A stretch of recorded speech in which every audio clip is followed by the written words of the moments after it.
2014 সালের অক্টোবর মাসে ভারতের প্রধানমন্ত্রী নরেন্দ্র মোদীর অনুষ্ঠানটির সূচনা করেন। প্রতি মাসের শেষ রবিবার মন কি বাত অনুষ্ঠানের মাধ্যমে প্রধানমন্ত্রী 140 কোটি মানুষের সাথে যোগাযোগ স্থাপন করেন। पर गर्व करते हैं तो दुनिया भी उसका सम्मान करती है और उसी का नतीजा है कि आज विश्व के कई वाकई बहुत प्रेरित करने वाला है। पर्यावरण संरक्षण को लेकर सिल्क हैंडलूम टसर सिल्क अपने डिजाइन, रंग और मजबूती के लिए মন কি বাত অনুষ্ঠানে রাজ্যের মুখ্যমন্ত্রী বিভিন্ন সমস্যা নিয়ে আলোচনা করে। রাজ্যের বিরোধী দলের পক্ষ থেকে শাসক দলের বিরুদ্ধে উঠে আসা অভিযোগ নিয়েও তিনি অভিমত ব্যক্ত করেন। তিনি বলেন যে বিরোধী দলনেতারা রাজ্যবাসীকে বিভ্রান্ত করার জন্য শাসক দলের বিরুদ্ধে বারবারই অভিযোগ করে থাকে। তিনি বিরোধী দলের ইঙ্গিত করে জানান, বাম আমলে ঘটে যাওয়া খুনের মামলাগুলির পুনরায় তদন্ত করা হবে। নতুন করে তথ্য প্রমাণের খোঁজে তদন্তে নামবে পুলিশ। মুখ্যমন্ত্রী এবার সরাসরি অভিযোগের তীর ছুড়ে দিলেন বাম শিবিরের দিকে। তাছাড়া দুর্গাপুজোর চাঁদা নিয়ে জুলুমবাজির কথা বারবারই সংবাদপত্রের মাধ্যমে প্রকাশ হচ্ছে। সেই বিষয়টি নিয়েও মুখ্যমন্ত্রী আলোচনা করে। কোনো দেশের রাষ্ট্রপ্রধান এই ধরনের কোনো অনুষ্ঠান এর আগে সংগঠিত করেনি। ভারতবর্ষের প্রথম মন কি বাত অনুষ্ঠানের মধ্য দিয়ে প্রধানমন্ত্রী দেশে 140 কোটি মানুষের সাথে যোগাযোগ স্থাপন করেন। রোজ রবিবার 6 আগরতলা বিধানসভা কেন্দ্রে মন কি বাত অনুষ্ঠানটি সংগঠিত হয়। অনুষ্ঠানে উপস্থিত ছিলেন রাজ্যের মুখ্যমন্ত্রী ডক্টর মানিক সাহা। উক্ত অনুষ্ঠানে বক্তব্য রাখতে গিয়ে মুখ্যমন্ত্রী জানান, ভারতীয় জনতা পার্টি কোনো নির্দিষ্ট ধর্মকে প্রাধান্য দেন না। ভারতবর্ষে বসবাসকারী প্রত্যেকটি ধর্মের মানুষকে প্রধানমন্ত্রী নরেন্দ্র মোদী প্রাধান্য দিয়ে থাকে। কোভিড সময়কালে প্রধানমন্ত্রীর ভূমিকা অত্যন্ত প্রশংসনীয়। ব্রিটিশ আমলে ভারতবর্ষ থেকে বহু মূল্যরত্ন ও মূর্তি লুট করে নিয়ে যাওয়া হয়েছিল। প্রধানমন্ত্রী সেই সকল জিনিসগুলি একে একে ভারতে ফিরিয়ে আনার উদ্যোগ নিচ্ছেন।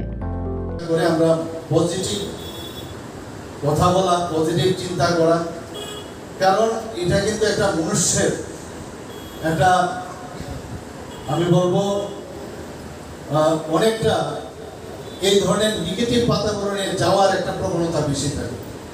আমরা যখন ক্লাস 7-8 পড়তাম, আমাদের টিচাররা বলতো যে খারাপের দিকে যাওয়ার প্রবণতা সবচেয়ে বেশি থাকে, অর্থাৎ নেগেটিভের দিকে। কাজে চেষ্টা করবে সবসময় পজিটিভের দিকে থাকা। এর জন্য অনেক সময় আমরা দেখি এডিকশনের যে কথা আজকে আমরা বলছি, ত্রিপুরাতে চারিদিকে যুব সমাজের 18 বছর থেকে এই 32 বছর পর্যন্ত আপনারা দেখবেন চারিদিকে এটা নেগেটিভ মানসিকতা। আমার মনে আছে যে এই এডিকশনের একটা ছেলে এডিকশন থেকে বেরিয়ে এসছে, বিলুনিয়াতে আমি একটা প্রোগ্রামে গিয়েছিলাম, সেখানেও বলছিল যে অনেকে আছে যে সঙ্গ দোষে কিন্তু অনেক সময় নষ্ট হয়, কিন্তু সেও তার শিকার ছিল।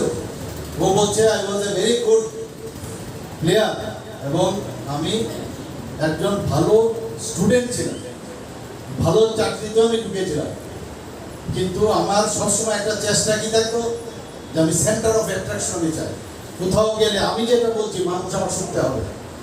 শুনতে গেলে এই যে একটা ফিলিং অফ ওয়েল বিং, এটা এই ধরনের নেশা করলে অনেক সময় এমন সব কথাবার্তা বলে যাতে করে মানুষ ওর দিকে তাকিয়ে থাকে। এই যে অ্যাট্রাকশন নেওয়ার জন্য এই যে নেশাটা করে, তাতে করে করতে করতে ও এটার মধ্যে ঢুকেই গেল, আর আস্তে আস্তে করে নিজেও ধ্বংসের দিকে যাচ্ছিল এবং সে সেখান থেকে বেরিয়ে এসছে।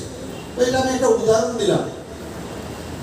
তো মাননীয় প্রধানমন্ত্রী সেই কথাটাই বলছেন যে ভোকাল ফর লোকাল। দেখুন ছোট ছোট জিনিস আমি দেখলাম প্রথম এপিসোডে, যদি আপনারা দেখেন, আমি লক্ষ্য করছিলাম আমাদের যে প্রোডাক্ট, এই প্রোডাক্টগুলো প্রথম এপিসোডে আমরা যা দেখছিলাম, আজকে এই ভোকাল ফর লোকালের পরে এখনকার ফিনিশিং প্রোডাক্ট, এই যে ভ্যালু এডেড যে উনি প্রোডাক্টগুলো করছেন বিদেশের বাজারে, সেই জিনিসগুলো এখন কিন্তু এসকেলেশন হয়ে দাম কিন্তু বেশি পাচ্ছে, সেইগুলো যাচ্ছে না আমাদের এখানে। আজকে উনি বলেছেন যে আমেরিকাতে গেছেন, এতগুলো আমাদের এখানে ভারতবর্ষের সৃষ্টি, হাজার হাজার বছরের সমস্ত আমাদের মূর্তিগুলো বাইরে নিয়ে গেছিল, লুট করে নিয়ে গেছে।